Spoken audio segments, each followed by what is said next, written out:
Bismillahirrahmanirrahim. Assalamu alaikum students. I hope you are all fine. Today we are going to start our new topic, that is space, nebula and galaxies, on page number 74. Dear students, please write the date and day on the top of the page. In the previous lecture we were learned about the shape of the earth, and we will learn about the different movements of the earth. There are basically three types of the movements: the revolving earth, the spinning earth and the tilting earth. Revolving earth में हमने ये चीज़ पढ़ी थी कि जो अर्थ है वो revolve करती है अराउंड द सन।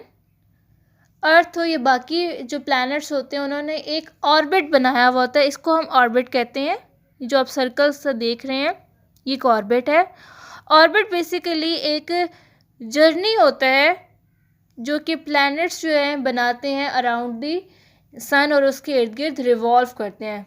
तो रिवॉल्विंग अर्थ में हमने ये चीज़ पढ़ी थी कि जो रिवॉल्विंग ड्यूरेशन जो होता है अर्थ का वो 365 डेज 48 मिनट्स और 46 सेकेंड्स का होता है, which is equals to 1 year. तो इतने ड्यूरेशन में जो है अर्थ जो है वो रिवॉल्व करती है, और जो साल हैं वो भी इसी तरह चेंज होते हैं। फिर उसके बाद हमने स्पिनिंग का पढ़ा था। स्पिनिंग जो है, स्पिनिंग की वजह से क्या होता है, स्पिनिंग जो अर्थ है वो स्पिन करती है अपने एक्सिस के इर्द गिर्द, और इसकी स्पिनिंग की वजह से डे और नाइट जो है वो चेंज होते हैं। फिर टिल्टिंग अर्थ पढ़ा था, जिसमें टिल्टिंग अर्थ में ये था कि due to tilting the earth जो सीजन्स हैं वो चेंज होते हैं। अब इनका क्वेश्चन जो है वो इस तरह से आ सकता है कि what do you know about the movements of the earth, और इस तरह से भी आ सकता है कि right the note on the movements of the earth. तो फिर उसमें आपने इन तीनों को मूवमेंट्स को लिखना होगा और साथ में इनकी डायग्राम भी बनानी होगी। और इनका अलग से भी क्वेश्चन आ सकता है कि what do you know about the revolving the earth और how earth revolves around the sun, और साथ में आपने इसकी डायग्राम बनानी है। और इसी तरह जो है वो स्पिनिंग ऑफ द अर्थ का भी अलग से क्वेश्चन आ सकता है डायग्राम के साथ, और टिल्टिंग अर्थ का भी आ सकता है। और इसके अलावा अगर हम शेप की बात करें, अर्थ की शेप की, तो उसमें जो है ये चीज़ पूछी जा सकती है कि अर्थ की शेप कैसी है, what is the shape of the earth. और उसके अलावा ये क्वेश्चन भी आ सकता है कि आपका, या ऑब्जेक्टिव के पॉइंट ऑफ व्यू से ये चीज़ भी आ सकती है कि the change might only be 1 centimetre difference year. ये पूछा जा सकता है कि कितने सेंटीमीटर्स का जो है वो डिफरेंस आता है। ये ऑब्जेक्टिव के पॉइंट ऑफ व्यू से ये चीज़ पूछी जा सकती है, फिलिंग द ब्लैंक्स में भी, MCQs में भी, या ट्रू फॉल्स में भी। अब हम और यहाँ पे एक और साइंटिफिक फैक्ट था, जिसमें during the winter the earth poles get no sunlight at all. कि जो अर्थ जो होती है, जब विंटर में क्या होता है, जो अर्थ के जो पोल्स होते हैं उनमें सनलाइट जो है वो नहीं पड़ती ड्यूरिंग विंटर। उसके अलावा ट्रू और फॉल्स रह गए थे। First one is the axis is an imaginary line passing through the equator. कि एक्सिस जो है वो एक इमेजिनरी लाइन है। यहाँ तक तो बात ठीक है, क्योंकि पास होती है थ्रू इक्वेटर। क्या वो इक्वेटर से पास होती है? No, false.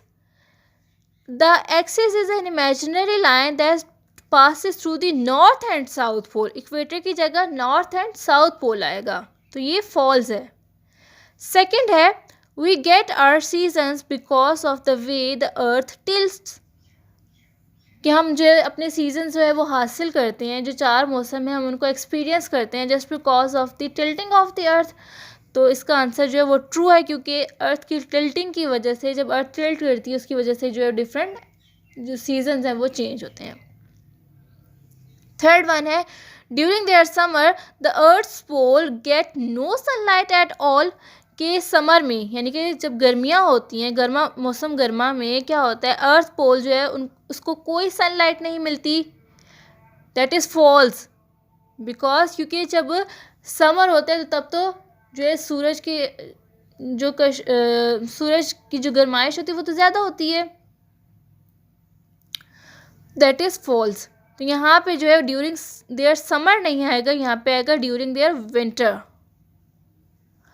We get earlier because of the time it takes for the earth to turn around its axis, कि जब अर्थ जो है अपने एक्सिस के इर्द गिर्द जो है वो वो रिवॉल्व करती है या वो स्पिन करती है, तो क्या उस दौरान जो है वो साल जो है वो चेंज होते हैं। इस बात का मतलब ये है, या वी गेट अवर ईयर, हम अपना साल हासिल करते हैं because of the time it takes for the earth to turn around its axis, कि अर्थ जो है जब वो अपने एक्सिस के इर्द गिर्द रिवॉल्व करती है, वो अपने एक्सिस के इर्द गिर्द घूमती है। तो ऐसा नहीं है,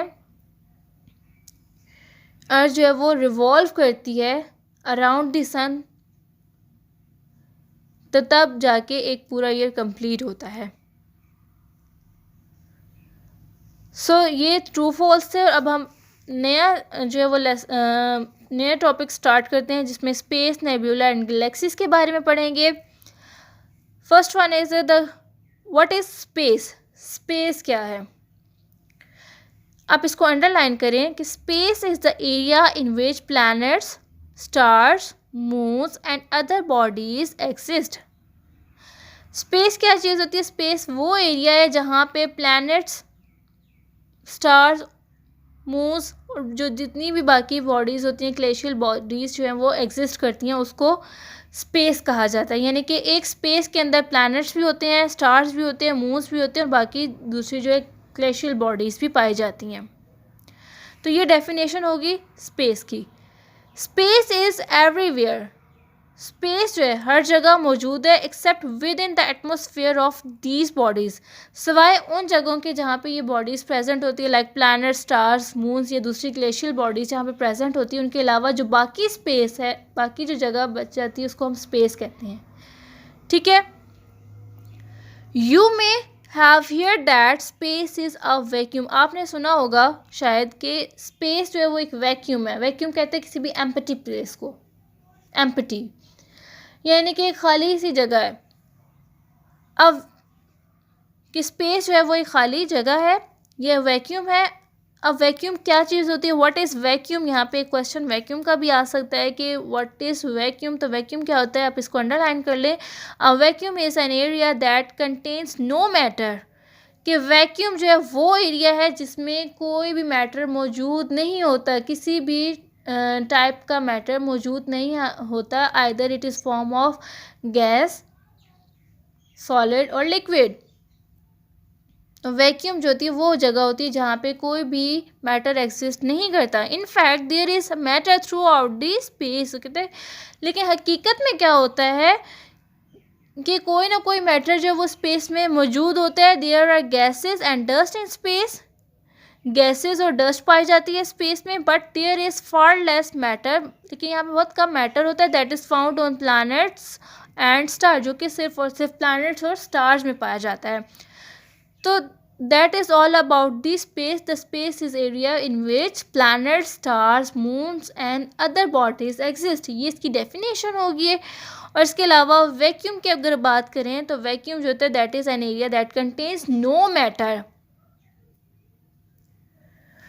And we can say that there are gases and dust in the space, but there is far less matter than is found on planets and stars.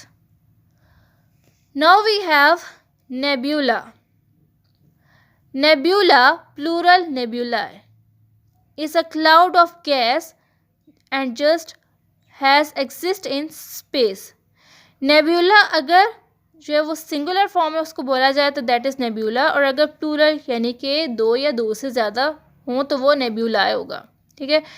Basically ये क्लाउड है गैसेस का और डस्ट का, दैट एग्जिस्ट इन स्पेस, जो कि exist करता है, पाया जाता है स्पेस में।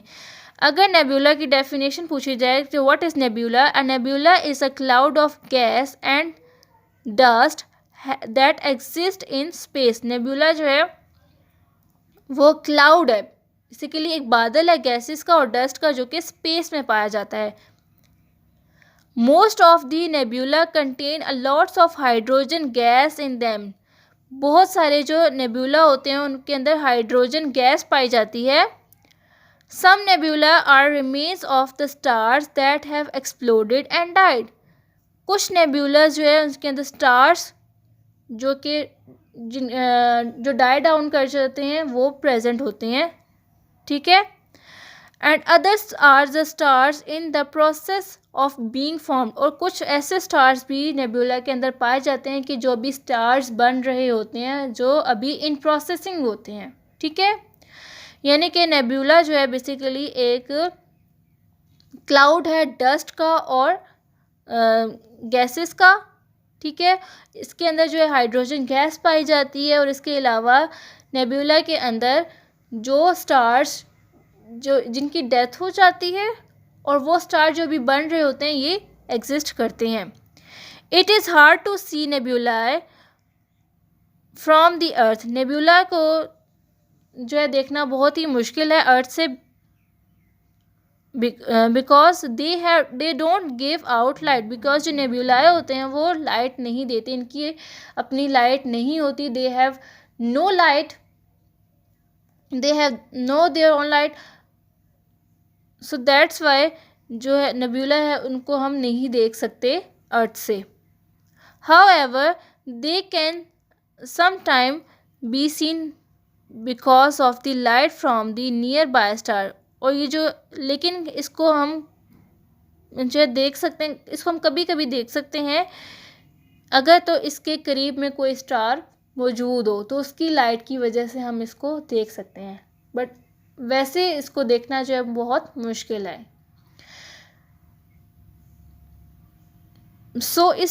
इसमें हमने जो है नेबुला के बारे में पढ़ा। नेबुला अगर एक हो तो वो नेबुला होगा, और अगर नेबुला प्लूरल फॉर्म में हो यानी कि दो या दो से ज़्यादा हो तो वो नेबुलाए होंगे। बेसिकली जो नेबुलाए होते हैं that is a cloud of dust and gases, और इसमें जो है हाइड्रोजन गैस पाई जाती है और इसके अलावा जो है स्टार जो है वो पाए जाते हैं। स्टार जो है जिनकी डेथ हो चुकी होती है उनका रिमेन्स पड़ा हुआ होता है, और इसके अलावा जो है जो स्टार्स अभी बन रहे होते हैं वो एग्जिस्ट करते हैं इसके अंदर, और इनको वैसे जो है अर्थ से नहीं देखा जा सकता। अगर इनके करीब में कोई स्टार प्रेजेंट है तो उसके थ्रू जो है उस पर उसकी लाइट के ज़रिए जो हम उसको देख सकते हैं कि अगर उसकी जो लाइट इस पे नेबुला पे पड़े तो इसको देखा जा सकता है, वरना वैसे जो है इसको अर्थ से देखना जो है वो दैट इज़ वेरी हार्ड।